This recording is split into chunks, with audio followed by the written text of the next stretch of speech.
दोस्तों नमस्कार। एक बार फिर से एक नए वीडियो में आप सभी का स्वागत है। दोस्तों आप सभी लोग जानते हैं कल खेसारी लाल यादव के खिलाफ कोर्ट के तरफ से जमानत वारंट जारी किया गया था और बताया गया था कि खेसारी लाल यादव कभी भी गिरफ्तार हो सकते हैं।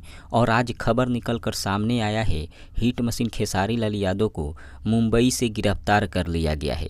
जी हाँ दोस्तों, अभी का ब्रेकिंग न्यूज़ है कि खेसारी लाल यादव को मुंबई से गिरफ्तार कर लिया गया है। और गिरफ्तारी का सबसे बड़ा कारण बताया जा रहा है, खेसारी लाल यादव 2019 में एक ज़मीन खरीदे थे और पैसों के बदले में चेक दिए थे मृत्युंजय पांडे को और चेक बाउंस हो गया था। और इसी को लेकर मृत्युंजय पांडे खेसारी लाल यादव के ऊपर एफआईआर दर्ज कर दिए थे 2019 में। वही मामला फिर से उजागर हुआ है और कोर्ट के तरफ से गैर जमानत वारंट जारी किया गया था खेसारी लाल यादव के खिलाफ कल, और आज गिरफ्तार हो चुके हैं। फिलहाल इसके बारे में आपका राय क्या है, कमेंट करके ज़रूर बताएं।